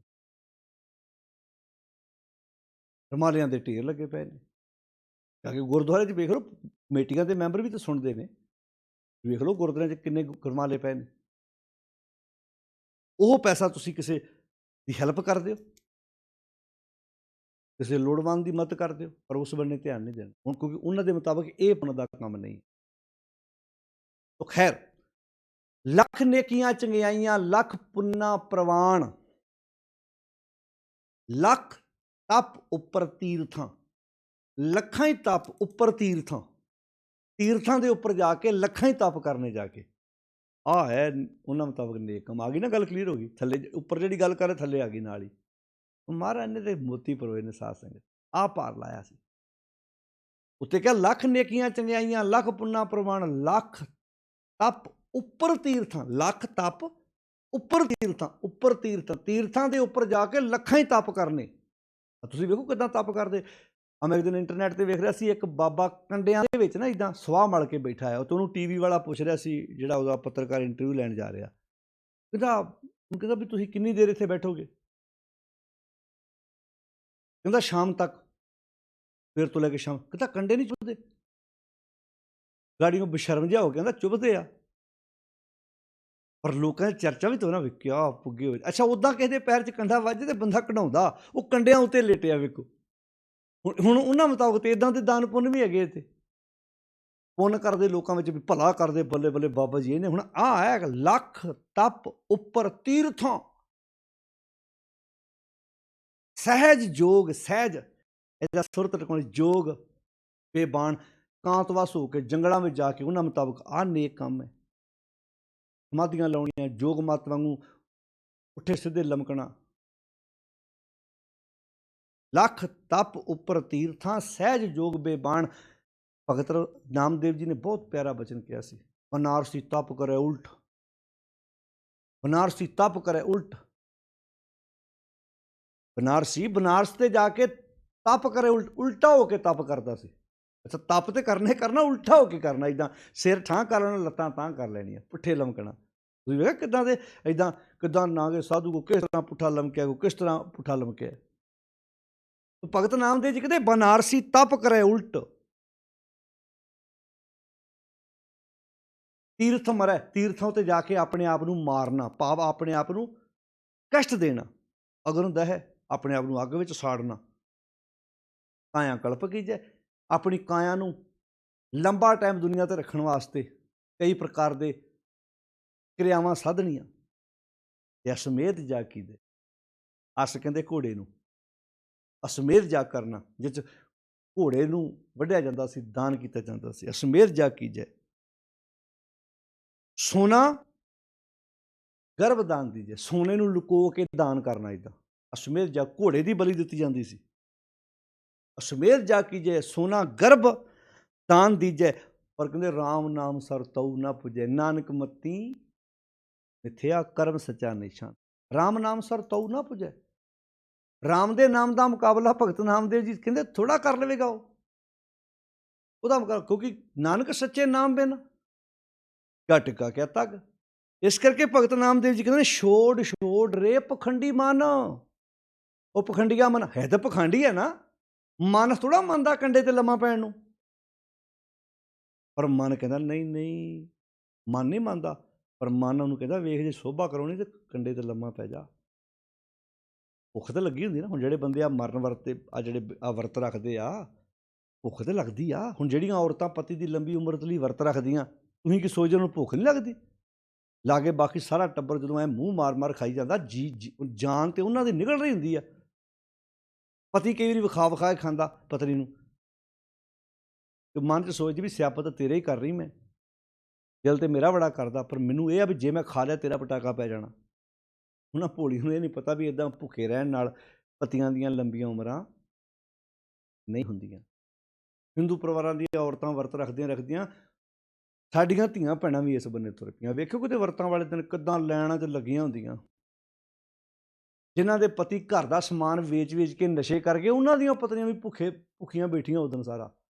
ਕੁਝ ਨਹੀਂ ਖਾ ਰਹੀਆਂ। ਖੈਰ ਅਸੀਂ ਪੁੱਠੇ ਬੰਨੇ ਤੁਰ ਪਏ, ਅਸੀਂ ਇਹਨਾਂ ਨੂੰ ਨੇਕ ਕੰਮ ਸਮਝ ਰਹੇ ਹਾਂ। ਦਿਲ ਤੇ ਨਹੀਂ ਕਰ, ਹੁਣ ਛੋੜ ਰੇ ਪਖੰਡੀ ਮਨ, ਕਪਟ ਨਾ ਕੀਜੈ। ਹਰ ਕਾ ਨਾਮ ਨਿਤ ਨਿਤਿ ਲੀਜੇ, ਹਰੀ ਦਾ ਨਾਮ ਨਿਤ ਸਾਂਝ ਪਾਓ ਦੇ ਨਾਲ। ਨਾਨਕ ਸੱਚੇ ਨਾਮ ਬਿਨ ਕਿਆ ਟਿਕਾ ਕਹਤਾ। ਲੱਖ ਤਪ ਉੱਪਰ ਤੀਰਥਾਂ, ਲੱਖਾਂ ਤਪ ਕਰਨੇ ਉੱਪਰ ਤੀਰਥਾਂ, ਸਹਿਜ ਜੋਗ ਬੇਬਾਨ, ਸਹਿਜ ਐ ਸੁਰਤ ਟਿਕਾ ਕੇ, ਐ ਫੁਰ ਅਵਸਥਾ ਜਿੱਥੇ ਕੋਈ ਫੁਰਨਾ ਨਾ ਹੋਵੇ, ਯੋਗ ਮਤ ਮੁਤਾਬਕ ਬੇਬਾਨ ਇਕਾਂਤ ਵਿੱਚ ਜਾ ਕੇ ਉਹਨਾਂ ਮੁਤਾਬਕ ਆ ਹੈ ਲੱਖ ਨੇਕੀਆਂ ਚੰਗਿਆਈਆਂ, ਲੱਖ ਪੁੰਨਾ ਪ੍ਰਵਾਨ, ਆ ਹੈ ਨੇਕ ਕੰਮ। ਵੈਸੇ ਬਾਣੀ ਨੇਕ ਕੰਮ ਤੋਂ ਰੋਕਦੀ, ਬਾਣੀ ਕਹਿੰਦੀ ਨੇਕ ਕੰਮ ਕਰ, ਪਰ ਉਹਨਾਂ ਦੀ ਡੈਫੀਨੇਸ਼ਨ ਆ ਸੀ ਨੇਕ ਕੰਮਾਂ ਦੀ। ਪਾਤਸ਼ਾਹ ਅੱਗੇ ਕਹਿੰਦੇ ਨੇ ਲੱਖ ਸੂਰਤਨ ਸੰਗਰਾਮ, ਲੱਖਾਂ ਹੀ ਸੂਰਮੇ ਸੰਗਰਾਮ, ਜੰਗ ਦੇ ਵਿੱਚ, ਮੈਦਾਨੇ ਜੰਗ ਦੇ ਵਿੱਚ, ਰਣਮੇ ਛੁੱਟੇ ਪ੍ਰਾਣ, ਉਹ ਲੜਦੇ ਸੀ। ਤੁਸੀਂ ਵੇਖਿਆ ਦੂਜੀਆਂ ਮੱਤਾਂ ਦੇ ਵਿੱਚ, ਇਸਲਾਮ ਦੇ ਵਿੱਚ ਵੀ ਕਿੱਦਾਂ ਆਪਣੇ ਸਰੀਰ 'ਤੇ ਜ਼ਖਮ ਕਰਦੇ ਆ। ਕਈ ਬੰਦੇ ਇਸ ਮਕਸਦ ਨਾਲ ਮੈਦਾਨੇ ਜੰਗ 'ਚ ਆਪਣੇ ਪ੍ਰਾਣ ਤਿਆਗਦੇ ਸੀ ਵੀ ਸਾਨੂੰ ਅੱਗੇ ਸਵਰਗ ਮਿਲੂ, ਸਾਨੂੰ ਅੱਗੇ ਬੈਕੁੰਠ ਮਿਲੂ। ਉਹਨਾਂ ਮੁਤਾਬਕ ਇਹ ਪੁੰਨ ਦਾ ਕੰਮ ਸੀ, ਇਹ ਨੇਕ ਕੰਮ ਸੀ, ਇਹ ਚੰਗਾ ਕੰਮ ਸੀ। ਪਰ ਫਰਕ ਵੇਖੋ ਸਿੱਖ ਕੌਮ ਦੇ ਵਿੱਚ, ਇੱਥੇ ਵੀ ਮੈਦਾਨੇ ਜੰਗ 'ਚ ਲੜਦੇ ਸੀ। ਆਪ ਸਵਰਗ ਦੀ ਲਾਲਸਾ ਵਾਸਤੇ ਨਹੀਂ ਕਿ ਜੇ ਅਸੀਂ ਮੈਦਾਨੇ ਜੰਗ 'ਚ ਜੂਝਾਂਗੇ, ਜੇ ਕਿਸੇ ਜ਼ਾਲਮ ਦੇ ਵਿਰੁੱਧ ਆਵਾਜ਼ ਉਠਾਵਾਂਗੇ, ਇਸ ਵਾਸਤੇ ਕਿ ਸਾਨੂੰ ਬੈਕੁੰਠ ਨਹੀਂ ਚਾਹੀਦਾ, ਅਖੌਤੀ ਬੈਕੁੰਠ ਜਿਹੜਾ ਵਿਪਰਾਂ ਦਾ ਸੀ। ਅਸੀਂ ਇਸ ਵਾਸਤੇ ਲੜ ਰਹੇ ਹਾਂ ਕਿ ਸਾਡੇ ਪਿੱਛੇ ਆਉਣ ਵਾਲੇ ਜਿਹੜੇ ਵੀਰ ਨੇ ਉਹ ਇੱਥੇ ਹੀ ਦੁਨੀਆ 'ਤੇ ਬੈਕੁੰਠ ਵਾਲਾ, ਸਵਰਗ ਵਾਲਾ ਆਨੰਦ ਪ੍ਰਾਪਤ ਕਰ। ਗੁਰੂ ਸਾਹਿਬ ਇਸ ਕਰਕੇ ਚਮਕੌਰ ਸਾਹਿਬ ਦੀ ਜੰਗ, ਅਨੰਦਪੁਰ ਸਾਹਿਬ ਇਸ ਕਰਕੇ ਕੰਮ ਕਰ ਰਹੇ ਸੀ। ਉਹ ਕਹਿੰਦੇ ਸੀ ਨਹੀਂ, ਜੰਗ ਕਰਨਾ ਨਹੀਂ ਚਾਹੁੰਦੇ ਅਸੀਂ, ਪਰ ਜੇ ਕੋਈ ਲੜਨ ਆਇਆ, ਜੇ ਕੋਈ ਗਲ ਪੈਂਦਾ ਤੇ ਪਾਤਸ਼ਾਹ ਨੇ ਮੁਕਾਬਲੇ, ਜੇ ਲੜਨਾ ਚਾਹੁੰਦੇ ਅਨੰਦਪੁਰ ਕਦੀ ਨਾ ਛੱਡਦੇ। ਪਰ ਜੇ ਕੋਈ ਆਇਆ, ਲਿਹਾਜ਼ ਨਹੀਂ ਕੀਤਾ ਮਹਾਰਾਜ ਨੇ, ਫਿਰ ਉਹਨੂੰ ਚਣੇ ਵੀ ਚਬਾਏ ਨੇ, ਮੁਕਾਬਲਾ ਵੀ ਕੀਤਾ, ਗੱਲ ਨਹੀਂ ਪਏ। 14 ਜੰਗਾਂ ਜਿਹਨੂੰ ਕਹਿੰਦੇ ਗੁਰੂ ਸਾਹਿਬ 14 ਜੰਗਾਂ ਲੜੀਆਂ। ਗੁਰੂ ਸਾਹਿਬ ਸਪੈਸ਼ਲ ਥੋੜ੍ਹਾ ਕਿਸੇ ਨਾਲ ਲੜਨ ਜਾਂਦੇ ਆ। ਗੁਰੂ ਸਾਹਿਬ ਤਾਂ ਪਤਾ ਵੀ ਲੜਾਈਆਂ ਵਿੱਚ ਨੁਕਸਾਨ ਹੁੰਦਾ ਹੈ, ਕਤਲ ਹੁੰਦੇ ਨੇ, ਬਹੁਤ ਪਰਿਵਾਰਾਂ ਦੇ ਜੀਅ ਚਲੇ ਜਾਂਦੇ ਨੇ, ਪਤਾ ਹੈ ਮਹਾਰਾਜ ਨੂੰ ਇਸ ਗੱਲ ਦਾ। ਇੱਦਾਂ ਗੁਰੂ ਸਾਹਿਬ ਨੂੰ ਬਣਾ ਕੇ ਪੇਸ਼ ਕੀਤਾ ਜਿਵੇਂ ਗੁਰੂ ਸਾਹਿਬ ਲੜਾਕੂ ਨੇ। ਮਹਾਰਾਜ ਕਹਿੰਦੇ ਨਹੀਂ, ਅਸੀਂ ਲੜਨਾ ਨਹੀਂ ਚਾਹੁੰਦੇ, ਪਰ ਜੇ ਤੁਸੀਂ ਆਏ ਜੇ ਫਿਰ ਇੱਦਾਂ ਥੋੜ੍ਹਾ ਭਾਈ। ਜੇ ਲੜਨਾ ਚਾਹੁੰਦੇ ਅਨੰਦਪੁਰ ਸਾਹਿਬ, ਜਿਹੜੀ ਜੰਗ ਚਮਕੌਰ ਸਾਹਿਬ ਦੀ ਗੜੀ 'ਚ ਹੋਈ ਹੈ, ਇਹ ਜੰਗ ਅਨੰਦਪੁਰ ਸਾਹਿਬ ਵੀ ਤਾਂ ਹੋ ਸਕਦੀ ਸੀ ਨਾ। ਪਰ ਮਹਾਰਾਜ ਕਹਿੰਦੇ ਜੇ ਤੁਸੀਂ ਕਹਿੰਦੇ ਹੋ ਅਸੀਂ ਛੱਡ ਕੇ ਪਾਸੇ ਤੁਰ ਪਏ ਨੇ, ਠੀਕ ਹੈ ਭਾਈ, ਪਰ ਆ ਜਾਓ। ਜੇ ਤੁਸੀਂ ਇੱਥੇ ਵੀ ਸਾਨੂੰ ਤੰਗ ਕਰਦੇ ਹੋ ਤਾਂ ਫਿਰ ਇੰਨੀਆਂ ਵੀ ਚੂੜੀਆਂ ਨਹੀਂ ਪਾਈਆਂ। ਪਰ ਫਰਕ ਵੇਖੋ, ਉਹਨਾਂ ਦੇ ਜੰਗ ਕਰਨ ਪਿੱਛੇ, ਦੂਜੀਆਂ ਮੱਤਾਂ ਦੇ ਜੰਗ ਦੇ ਪਿੱਛੇ ਮਕਸਦ ਹੈ ਸਾਨੂੰ ਬੈਕੁੰਠ ਬਿਹਸਤ ਮਿਲੇ, ਸਵਰਗ ਮਿਲੇ। ਪਰ ਇੱਥੇ ਆਪ ਸਵਰਗ ਦੀ ਲਾਲਸਾ ਵਾਸਤੇ ਨਹੀਂ ਕੀਤਾ ਜਾ ਰਿਹਾ, ਇਸ ਵਾਸਤੇ ਕਿ ਸਾਡੇ ਪਿੱਛੇ ਆਉਣ ਵਾਲੇ ਭੈਣ ਭਰਾ ਇੱਥੇ ਬੈਕੁੰਠ ਦਾ ਆਨੰਦ ਲੈ ਸਕਣ। ਜਿਵੇਂ ਆਪਾਂ ਆਰੇ ਦੀ ਪਿੱਛੇ ਜੇ ਗੱਲ ਕੀਤੀ ਸੀ ਵੀ ਇੱਕ ਆਰਾ ਕਾਂਛੀ ਹੈ ਜਿੱਥੇ ਲੋਕ ਆਪਣੇ ਤਨ ਨੂੰ ਕਟਵਾਉਂਦੇ ਆ ਵੀ ਸਾਨੂੰ ਬੈਕੁੰਠ ਮਿਲੇ। ਇੱਕ ਆਰਾ ਭਾਈ ਮਤੀ ਦਾਸ ਦੇ ਸੀਸ 'ਤੇ ਚੱਲਦਾ, ਉਹ ਕਹਿੰਦਾ ਇਸ ਕਰਕੇ ਨਹੀਂ ਮੈਂ ਤਨ ਆਰੇ ਨਾਲ ਚਲਵਾ ਰਿਹਾ ਕਿ ਮੈਨੂੰ ਬੈਕੁੰਠ ਮਿਲੇ, ਇਸ ਕਰਕੇ ਕਿ ਮੈਂ ਗੁਲਾਮੀ ਦੀਆਂ ਜੰਜੀਰਾਂ ਤੋਂ ਲੋਕ ਆਜ਼ਾਦ ਹੋ ਸਕਣ ਅਤੇ ਸੰਸਾਰ 'ਤੇ ਰਹਿਣ ਵਾਲਾ ਮਨੁੱਖ ਇੱਥੇ ਹੀ, ਜਿਹਨੂੰ ਤੁਸੀਂ ਬੈਕੁੰਠ ਕਹਿੰਦੇ ਹੋ, ਇੱਥੇ ਮਨੁੱਖ ਮਾਨਸਿਕ ਤੌਰ 'ਤੇ ਆਜ਼ਾਦੀ ਦਾ ਨਿੱਘ ਮਾਣ ਸਕੇ।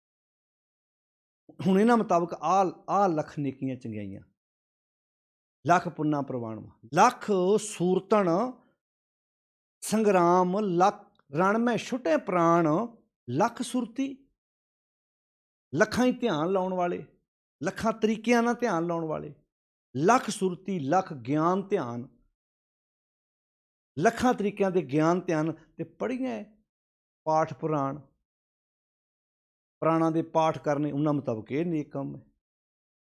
ਪੜ੍ਹੀਆਂ ਪਾਠ ਪੁਰਾਣ ਤੇ ਬਾਪੂ ਜੀ ਨੇ ਕਹਿ ਦਿੱਤਾ ਜਿਨ ਕਰਤੈ ਜਿਸ ਕਰਤੇ ਨੇ ਕਰਨਾ ਕੀਆ, ਸਾਰੀ ਕਾਇਨਾਤ ਨੂੰ ਸਿਰਜਿਆ, ਲਿਖਿਆ ਆਵਣ ਜਾਣ।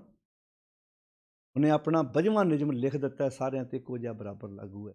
ਨਾਨਕ ਮੱਤੀ ਮਿਥਿਆ, ਇਹ ਨਾਨਕ ਮੱਤੀ ਸਿਆਣਪਾਂ ਮਿੱਥੀਆਂ ਨੇ, ਵਿਅਰਥ ਨੇ। ਕਿਹੜੀਆਂ ਸਿਆਣਪਾਂ ਮਹਾਰਾਜ? ਕਹਿੰਦੇ ਜਿਹੜੀਆਂ ਉੱਪਰ ਪੜ੍ਹ ਕੇ ਆਏ ਜੇ, ਇਹ ਵਿਅਰਥ ਨੇ, ਫਜ਼ੂਲ ਨੇ, ਜ਼ਿੰਦਗੀ ਜਿਉਣ 'ਚ ਇਹਨਾਂ 'ਚੋਂ ਕਿਸੇ ਨੇ ਕੰਮ ਨਹੀਂ ਆਉਣਾ। ਨਾਨਕ ਮੱਤੀ ਮਿਥਿਆ, ਕਰਮ ਸੱਚਾ ਬਖਸ਼ਿਸ਼, ਕਰਮ ਸੱਚਾ ਨਿਸ਼ਾਨ। ਤੇ ਬਖਸ਼ਿਸ਼ ਦਾ ਪਾਤਰ ਉਹ ਬਣੇਗਾ ਜਿਹੜਾ ਸੱਚੀ ਨੇਕ ਕੰਮ ਗੁਰੂ ਨੂੰ ਪੁੱਛ ਕੇ ਕਰੇਗਾ, ਲੋੜਵੰਦ ਦੀ ਹੈਲਪ ਕਰੇਗਾ, ਪਰਉਪਕਾਰੀ ਜੀਵਨ ਜੀਵੇਗਾ, ਪਾਤਸ਼ਾਹ ਕਹਿੰਦੇ ਲੱਖ ਨੇਕੀਆਂ ਚੰਗਿਆਈਆਂ, ਲੱਖ ਪੁੰਨਾ ਪ੍ਰਵਾਨ, ਲੱਖ ਤਪ ਉੱਪਰ ਤੀਰਥਾਂ, ਸਹਿਜ ਜੋਗ ਬੇਬਾਨ, ਲੱਖ ਸੂਰਤਨ ਸੰਗਰਾਮ, ਰਣ ਮੈਂ ਛੁਟੇ ਪ੍ਰਾਣ, ਲੱਖ ਸੁਰਤੀ ਲੱਖ ਗਿਆਨ ਧਿਆਨ, ਪੜ੍ਹੀਐ ਪਾਠ ਪੁਰਾਣ, ਨਾਨਕ ਜਿਨ ਕਰਤੈ, हे ਨਾਨਕ ਜਿਨ ਕਰਤੈ ਕਾਰਨ ਕੀਆ, ਕਰਨਾ ਕੀਆ, ਲਿਖਿਆ ਆਵਣ ਜਾਣ। ਆਉਣ ਜਾਣ ਦਾ ਇਹ ਨਿਯਮ ਉਹਨੇ ਲਿਖ ਦਿੱਤਾ। ਇੱਥੇ ਕੋਈ ਪੈਦਾ ਹੋ ਰਿਹਾ, ਕੋਈ ਜਾ ਰਿਹਾ, ਉਤਰਾ ਚੜਾਅ ਵਾਲਾ ਇਹ ਨਿਯਮ ਸਾਰਿਆਂ 'ਤੇ ਬਰਾਬਰ ਲਾਗੂ ਹੈ। ਜਿਵੇਂ ਆਪਾਂ ਸੰਜੋਗ ਵਿਜੋਗ ਦੀ ਗੱਲ, ਨਾਨਕ ਮੱਤੀ ਮਿਥਿਆ, हे ਨਾਨਕ ਉਹ ਸਿਆਣਪਾਂ, ਉਹ ਮੱਤਾਂ, ਉਹ ਚਲਾਕੀਆਂ ਵਿਅਰਥ ਨੇ, ਬੇਫਜ਼ੂਲ ਕਹਿ ਸਕਦੇ ਹਾਂ ਆਪਾਂ ਜਿਹਨੂੰ। ਕਰਮ ਸੱਚਾ ਨਿਸ਼ਾਨ, ਉਹਦੀ ਬਖਸ਼ਿਸ਼ ਦਾ ਪਾਤਰ ਬਣ ਤਾਂ ਕਿ ਤੈਨੂੰ ਜਗਤ ਵਿੱਚ ਆਉਣ ਦਾ ਆਪਣੀ ਮਕਸਦ ਪਤਾ ਲੱਗ ਸਕੇ। ਹੁਣ ਫਿਰ ਧਿਆਨ ਦਿਓ ਪੌੜੀ ਵੱਲ। ਸੱਚਾ ਸਾਹਿਬ ਏਕ ਤੂੰ, ਜਿਨ ਸੱਚੋ ਸੱਚ ਵਰਤਾਇਆ। ਸੱਚਾ ਸਾਹਿਬ ਇੱਕ ਵਾ ਜਿਹਨੇ ਆਪਣਾ ਇਹ ਸਦਾ ਖੜਾਓ ਵਾਲਾ ਗੁਣ ਸਾਰੀ ਦੁਨੀਆ ਤੇ ਵਰਤਾਇਆ। ਪਰ ਮੂਰਖ ਸੱਚ ਨਾ ਜਾਣਨੀ, ਮੂਰਖ ਜਿਹੜਾ ਇਹ ਸੱਚ ਦੀ ਕਦਰ ਨਹੀਂ ਜਾਣਦਾ, ਮਨਮੁਖੀ ਜਨਮ ਗਵਾਇਆ, ਵਿੱਚ ਦੁਨੀਆ ਕਾਹੇ ਆਇਆ, ਦੁਨੀਆ 'ਚ ਕਿਸ ਵਾਸਤੇ ਆਇਆ। ਪਾਤਸ਼ਾਹ ਜੀ ਨੇ ਪਹਿਲੇ ਸਲੋਚ ਕਹਿਤਾ, ਨਾਨਕ ਸੱਚੇ ਨਾਮ ਬਿਨ ਕਿਆ ਟਿੱਕਾ ਕਿਆ ਤੱਗ, ਮੇਰੀ ਤੇ ਨਮਸਕਾਰ ਉਹਨੂੰ ਹੈ ਤਿਸ ਜੁਹਾਰੀ ਸਵਸਤ ਤਿਸ, ਮੇਰੀ ਤਾਂ ਉਹਨੂੰ ਨਮਸਕਾਰ ਹੈ ਜਿਹਦੀ ਸਦਾ ਹੀ ਜੈਕਾਰ ਹੈ, ਜਿਹੜਾ ਸਦਾ ਹੀ ਟਲ ਹੈ। ਤਿਸ ਜੁਹਾਰੀ ਸਵਸਤ ਤਿਸ, ਤਿਸ ਦੀਵਾਨ ਅਪੱਗ, ਜਿਹੜਾ ਸਦਾ ਹੀ ਨਾਸ਼ ਰਹਿਤ ਹੈ, ਮੈਨੂੰ ਤੇ ਉਹਦਾ ਆਸਰਾ ਹੈ। ਨਾਨਕ ਸੱਚੇ ਨਾਮ ਕਿਆ ਟਿੱਕਾ। ਫਿਰ ਇਸ ਤੋਂ ਬਾਅਦ ਦੂਜੇ ਸਲੋਕ 'ਚ ਕਹਿ ਦਿੱਤਾ, ਨਾਨਕ ਇਹ ਨਾਨਕ ਮੱਤੀ ਮਿਥਿਆ। ਆ ਜਿਹੜੀਆਂ ਸਿਆਣਪਾਂ ਮੱਤਾਂ ਜਿਹੜੀਆਂ ਨੇ ਵਿਅਰਥ ਨੇ, ਬੇਫਜ਼ੂਲ ਨੇ। ਕਰਮ ਸੱਚਾ ਨਿਸ਼ਾਨ, ਉਹਦੀ ਬਖਸ਼ਿਸ਼ ਦਾ ਪਾਤਰ ਬਣ, ਤੇ ਬਖਸ਼ਿਸ਼ ਦਾ ਪਾਤਰ ਬਣਨ ਵਾਸਤੇ ਉਹਦੇ ਅਨੁਸਾਰ ਹੋ ਕੇ ਤੁਰਨਾ ਪਵੇਗਾ, ਉਹਦੇ ਹੁਕਮ ਨੂੰ ਆਪਣੀ ਜ਼ਿੰਦਗੀ 'ਚ ਲਾਗੂ ਕਰਨਾ ਪਵੇਗਾ। ਅੱਜ ਆਪਾਂ 8 ਨੰਬਰ ਪੌੜੀ ਤੱਕ ਚਾਰ ਸਾਂਝੀ ਕਰ ਚੁੱਕੇ ਹਾਂ। ਜਿਹੜੇ ਨਾਲ ਸਲੋਕ ਆਏ ਨੇ ਉਹ ਸਾਧ ਸੰਗਤ ਕਿੰਨੇ ਸੋਹਣੇ ਮੋਤੀ ਸਾਡੇ ਦੀ ਸਤਿਗੁਰ ਨੇ। ਆਓ ਨੇਕ ਕੰਮ ਵਿਪਰ ਨੂੰ ਪੁੱਛ ਕੇ ਨਾ ਕਰੀਏ, ਕਿਉਂਕਿ ਵਿਪਰ ਦੇ ਨੇਕ ਕੰਮਾਂ ਦੀ ਪਰਿਭਾਸ਼ਾ ਹੋਰ ਹੈ। ਤੀਰਥਾਂ 'ਤੇ ਨਹਾਉਣਾ, ਪੁੱਠੇ ਲਟਕਣਾ, ਸੁਆਹ ਮਲਣੀ, ਸਮਾਧੀਆਂ ਲਾਉਣੀਆਂ ਨੇਕ ਕੰਮ ਕਹਿੰਦਾ ਉਹ, ਪੁੰਨ ਇਹ ਕਹਿੰਦਾ। ਆਪਾਂ ਗੁਰੂ ਨੂੰ ਪੁੱਛ ਕੇ ਨੇਕ ਕੰਮ, ਗੁਰੂ ਨੂੰ ਪੁੱਛ ਕੇ ਪੁੰਨ ਕਰਨਾ। ਕਿ ਬਾਹਮਣ ਗੁਰੂ ਹੈ ਜਗਤ ਕਾ, ਭਗਤ ਕਨ ਕਾ ਗੁਰ ਨਾਨਕ। ਕਿਉਂਕਿ ਇਹ ਗੱਲ ਸੱਚੀ ਹੈ ਕਿ ਵਿਪਰ ਵਾਲਾ ਰਸਤਾ ਲੋਕਾਂ ਨੂੰ ਸੌਖਾ ਲੱਗਦਾ, ਤਾਂ ਲੋਕ ਉੱਧਰ ਤੁਰਦੇ ਨੇ। ਤਾਂ ਆਖਿਆ ਸੀ ਕਬੀਰ, ਜੇ ਮਾਰਗ ਪੰਡਤ ਗਏ, ਜਦੋਂ ਪੰਡਤ ਲੋਕਾਂ ਨੂੰ ਤੁਰਦੇ ਆ, ਤੀਰਥਾਂ 'ਤੇ ਨਹਾ ਲਓ, ਦਾਨ ਪੁੰਨ ਕਰ ਲਓ, ਤਾਂ ਹੀ ਟਰਾਲੀਆਂ। ਅੱਜ ਵੀ ਤਾਂ ਇਹੋ ਕੁਝ ਹੋ ਰਿਹਾ। ਫਰਕ ਇਹ ਆ ਵੀ ਉਹ ਵਿਪਰ ਬੋਧੀ ਧੋਤੀ ਵਾਲਾ ਸੀ, ਇਹ ਵਿਪਰ ਅੱਜ ਦਮਾਲੇ ਪਰਨੇ ਬੰਨ੍ਹ ਕੇ ਡੇਰਿਆਂ 'ਚ ਬੈਠੇ ਨੇ। ਇੱਦਾਂ ਨਹੀਂ ਕਿਤੇ ਇੱਥੇ ਮੱਸਿਆ ਨਹਾਓ। ਇਤਿਹਾਸਕ ਸਥਾਨਾਂ ਦੇ ਮੁਕਾਬਲੇ 'ਤੇ ਆਪਣੇ ਡੇਰਿਆਂ 'ਚ ਸਰੋਵਰ ਨਹੀਂ ਬਣਾ ਲਏ ਅਗਲੇ ਨੇ। ਇੱਥੇ ਪੁੰਨਿਆ ਲੱਗਦੀ ਹੈ, ਇੱਥੇ ਮੱਸਿਆ ਲੱਗਦੀ ਹੈ। ਡੇਰਿਆਂ 'ਚੋਂ ਉਹਨਾਂ ਦੇ ਸਰੋਵਰਾਂ ਦੇ ਜਲ ਦੀਆਂ ਕੈਨੀਆਂ, ਪਾਣੀ ਦੀਆਂ ਕੈਨੀਆਂ ਭਰ ਭਰ ਕੇ ਆਪਣੇ ਘਰਾਂ ਨੂੰ ਲੈ ਕੇ ਜਾ ਰਹੇ ਤੇ ਛੱਟਾ ਦਿੰਦੇ ਇੱਦਾਂ ਕਿ ਘਰ ਪਵਿੱਤਰ ਹੋ ਜਾਏਗਾ। ਪਾਤਸ਼ਾਹ ਕਹਿੰਦੇ ਇਹ ਨਹੀਂ ਵੀ ਵਿਪਰ ਨੂੰ ਕਿਹਾ ਤੇਰਾ ਪਾਣੀ, ਤੇਰੇ ਪਾਣੀ 'ਚ ਨਹਾਉਣ ਨਾਲ ਮੁਕਤੀ ਨਹੀਂ ਮਿਲਣੀ, ਤੇ ਜਿਹੜਾ ਪਾਣੀ ਮੈਂ ਦੇ ਰਿਹਾ ਇਹ 'ਚ ਨਹਾਉਣ ਨਾਲ ਮੁਕਤੀ। ਆ ਵੀ ਕਈਆਂ ਨੂੰ ਤਕਲੀਫ ਹੁੰਦੀ ਵੀ ਜਲ ਨੂੰ ਪਾਣੀ ਕਹਿ ਤਾ, ਬਾਣੀ 'ਚ ਪਾਣੀ ਲਿਖਿਆ ਹੈ, ਪਵਨ ਗੁਰੂ ਪਾਣੀ ਪਿਤਾ, ਪਾਣੀ ਚੇਤਨਾ ਧੋ ਪਈ। ਗੁਰਬਾਣੀ 'ਚ ਸੈਂਕੜੇ ਪ੍ਰਮਾਣ ਨੇ। ਹੁਣ ਸਾਡਾ ਕਸੂਰ ਆ, ਤੁਸੀਂ ਪਰਿਕਰਮਾ ਕੀਤੀਆਂ, ਤੁਸੀਂ ਗੂਗਲ ਦਿਖਾ ਛੱਡਿਆ ਗੁਰੂ ਗ੍ਰੰਥ ਸਾਹਿਬ ਦੇ ਲਾਗੇ, ਧੂਣੀਆਂ ਤਪਾ ਛੱਡੀਆਂ ਗੁਰੂ ਗ੍ਰੰਥ ਸਾਹਿਬ ਦੇ ਲਾਗੇ, ਨਾਸੀ ਧੂੰ ਦੇ ਛੱਡਿਆ, ਤੇ ਸਾਡਾ ਕੀ ਕਸੂਰ ਹੈ? ਤੁਸੀਂ ਲਾਗੇ ਜੋਤਾਂ ਘਿਓ ਦੀਆਂ ਜਗਾ ਛੱਡੀਆਂ, ਤੇ ਸਾਡਾ ਤੇ ਕੋਈ ਕਸੂਰ ਨਹੀਂ ਨਾ। ਗੁਰੂ ਗ੍ਰੰਥ ਸਾਹਿਬ 'ਚ ਬਹੁਤ ਥਾਵਾਂ 'ਤੇ ਪਾਣੀ ਲਿਖਿਆ ਹੈ। ਵੇਖੋ ਜੀ, ਇਹਨਾਂ ਜਲ ਨੂੰ ਪਾਣੀ ਕਹਿਤਾ ਜੀ, ਤੇ ਜਲ ਹੈ। ਆਪ ਕੋਈ ਫਿਰ ਲੰਗਰ ਜੇ ਕਿਤੇ ਜਲ ਨੂੰ ਪਾਣੀ ਕਹਿ ਕੇ ਉਹਨੂੰ ਬਾਹੋਂ ਨਹੀਂ ਫੜ ਕੇ ਟੋਕਦੇ, ਤੂੰ ਪਾਣੀ, ਤੂੰ ਜਲ ਨੂੰ ਪਾਣੀ ਕਹਿਤਾ ਭਾਈ, ਤੂੰ ਅਪਮਾਨ ਕਰਤਾ। ਤੇ ਅਗਲਾ ਜੇ ਟੋਕ ਪੜ੍ਹਦੇ ਬਣਦੀ ਬਾਣੀ ਲਿਖਿਆ, ਪਵਨ ਗੁਰੂ ਪਾਣੀ ਪਿਤਾ, ਪਾਣੀ ਚੇਤਨ ਧੁਪਈ, ਮੁਖ ਪੀਤੇ ਤਿਕ ਜਾਏ, ਪਹਿਲਾਂ ਪਾਣੀ ਜਿਉ ਹੈ, ਜਿਤ ਹਰਿਆ ਸਭ ਕੋਏ। ਸੈਂਕੜੇ ਪ੍ਰਮਾਣ ਨੇ ਬਾਣੀ 'ਚ। ਪਰ ਹੁਣ ਵਿਚਾਰਿਆਂ ਦਾ ਕਸੂਰ ਨਹੀਂ ਨਾ।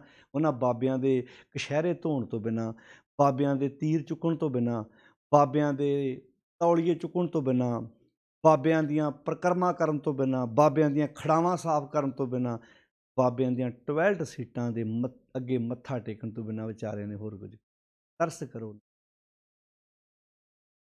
ਦਇਆ ਕਰੋ ਉਹਨਾਂ 'ਤੇ, ਵੀ ਉਹਨਾਂ ਨੂੰ ਪਤਾ ਕੱਖ। ਆਓ ਭਾਈ ਬਾਣੀ ਪੜ੍ਹੋ। ਸਮਝੋ, ਮੈਨੂੰ ਪਤਾ ਇਹਨਾਂ ਗੱਲਾਂ ਦੀਆਂ ਮਿਰਚਾਂ ਬਹੁਤ ਲੱਗਦੀਆਂ ਨੇ, ਬਹੁਤ ਤਕਲੀਫ ਹੁੰਦੀ ਹੈ ਵੀ ਤੁਸੀਂ ਇੱਦਾਂ ਕੋਈ ਗੱਲ ਕਰਦੇ ਜੇ, ਤੁਸੀਂ ਇਕੱਲੇ ਅਰਥ ਕਰੀ ਜਾਓ, ਇਹ ਕੋਈ ਦੱਸਦੇ ਨਾ ਭਾਈ, ਇਹ ਤਾਂ ਛਾਂਗਾ ਛਾਂਗੀ ਹੋਣੀ ਆ। ਜਦੋਂ ਮਾਲੀ ਚਾਹੁੰਦਾ ਨਾ ਵੀ ਫੁੱਲ ਖਿੜੇ ਤੋਂ ਲਾਗੇ ਲਾਗੇ ਪੱਤੀਆਂ ਨੂੰ ਵੀ ਕੱਟਤਾ, ਫਿਰ ਜਿਹੜੀ ਪੀਲੀ ਪਾਲੀ ਪੈ ਜਾਂਦੀ ਹੈ ਵੀ ਪੱਤੀ ਫੁੱਲ ਸੋਹਣਾ ਬਣੇ, ਕੋਈ ਛਾਂਗਾ ਛਾਂਗੀ ਹੋਣੀ ਹੈ, ਕੁਦਰਤੀ ਗੱਲ। ਹੁਣ ਗੁਰੂ ਸਾਹਿਬ ਇਕੱਲੀ ਗੁਰਮਤਿ ਦੀ ਗੱਲ ਕਰੀ ਜਾਂਦੇ, ਆ ਕਿੱਦਾਂ ਛਾਂਗ ਰਿਹਾ। ਇਹ ਕਾਂਚੀ ਦੇ ਬ੍ਰਾਹਮਣ ਕਹਿੰਦੇ ਬਾਬਾ ਆਪਣੀ ਗੱਲ ਕਰ, ਸਾਨੂੰ ਕੋਈ ਵਿੱਚ ਘਸੀਟਦਾ। ਕਹਿ ਸਕਦੇ ਸੀ ਨਾ ਵੀ ਬਾਬਾ ਆਪਣੀ ਗੱਲ ਕਰ, ਗੱਲ ਕਰਦਿਆਂ ਕਰਦਿਆਂ ਕਦੀ ਮੱਕੇ ਦੀ ਗੱਲ ਕਰ ਜਾਣਾ ਵਿੱਚ ਹੀ, ਕਦੀ ਕਾਂਚ ਦੀ ਗੱਲ ਕਰ, ਟਿੱਕਾ ਧੋਤੀ ਦੀ ਗੱਲ ਕਰ ਜਾਣਾ। ਬਾਬਾ ਦਾ ਨਾਮ ਭਾਈ, ਤੁਸੀਂ ਧਰਮ ਦੇ ਉੱਤੇ, ਤੁਸੀਂ ਦੁਨੀਆ 'ਤੇ ਸਭ ਤੋਂ ਵੱਡੇ ਬੋਝ ਜੀ। ਮੈਂ ਤੁਹਾਡੀ ਗੱਲ ਕਰਨੀ, ਅੱਜ ਦੁੱਖ ਦੀ ਗੱਲ ਇਹ ਹੈ, ਜਿਹੜੇ ਬੋਝ ਲਾਉਣ ਦਾ ਦਾਅਵਾ ਕਰਦੇ ਆ, ਅੱਜ ਬੋਝ ਹੀ ਸਭ ਤੋਂ ਵੱਡੇ ਹੋ। ਆਓ ਗੁਰੂ ਦੀ ਬਖਸ਼ਿਸ਼ ਦੇ ਪਾਤਰ ਬਣੀਏ। 8 ਨੰਬਰ ਪੌੜੀ ਦੀ ਆਪਾਂ ਵਿਚਾਰ ਤੁਹਾਡੇ ਨਾਲ ਜਿਹੜੇ ਸ਼ਲੋਕ ਆਏ ਉਹਨਾਂ ਦੀ ਵਿਚਾਰ ਸਾਂਝੀ ਕੀਤੀ ਹੈ। ਆਪ ਪੜ੍ਹੋ, ਆਪ ਸਮਝੋ। ਆਸਾ ਕੀ ਵਾਰ ਦੇ ਅਰਥ ਆਪ ਇੱਕ ਵਾਰੀ ਜ਼ਰੂਰ ਪੜ੍ਹੋ, ਐਨ ਟਿਕਾ ਕੇ ਸੁਰਤ ਸਮਝ ਆ ਜਾਏਗੀ। ਵੇਖਿਓ ਤੁਸੀਂ ਅੱਗੇ ਜਾ ਕੇ ਇਸ ਬਾਣੀ 'ਚ ਹਰ ਉਸ ਕਰਮ ਕਾਂਡ ਨੂੰ ਗੁਰਦੇਵ ਜੀ ਨੇ ਐਨ ਸੋਹਣੇ ਤਰੀਕੇ ਨਾਲ ਧੋਤਾ, ਜਿਹੜਾ ਸਾਡੇ ਪਰਿਵਾਰਾਂ 'ਚ ਬੱਚੇ ਦੇ ਜਨਮ ਤੋਂ ਲੈ ਕੇ ਪ੍ਰਾਣੀ ਦੀ ਚੜ੍ਹਾਈ ਕਰਨ ਤੱਕ ਸਾਡੇ ਘਰਾਂ 'ਚ ਕੀਤਾ। ਆਓ ਇੱਦਾਂ ਸਮਝਦੇ ਜਾਈਏ ਕਿ ਆਪਣੇ ਘਰਾਂ ਦੀ ਗੰਦਗੀ ਇੱਦਾਂ ਸਾਫ਼ ਕਰ ਦਈਏ, ਜਿੱਦਾਂ ਝਾੜੂ ਇੱਕ ਬਹੂਕਰ ਘਰ ਦੀ ਗੰਦਗੀ ਹੂੰਝ ਕੇ ਬਾਹਰ ਕਰ ਦਈਏ। ਇੱਦਾਂ ਆਪਣੀ ਸੁਰਤ ਵਿੱਚੋਂ ਗੁਰੂ ਸ਼ਬਦ ਦਾ ਝਾੜੂ ਲੈ ਕੇ ਆਪਣੇ ਹਿਰਦੇ ਨੂੰ ਸਾਫ਼ ਕਰ ਦਿਓ। ਕਰ ਹੁਕਮ ਮਸਤਕ ਹੱਥ ਧਰ, ਵਿੱਚੋਂ ਮਾਰ ਕੱਢੀਆਂ। ਸਾਰਿਆਂ ਦਾ ਧੰਨਵਾਦ ਜੀ। ਵਾਹਿਗੁਰੂ ਜੀ ਕਾ ਖਾਲਸਾ, ਵਾਹਿਗੁਰੂ ਜੀ ਕੀ ਫਤਿਹ।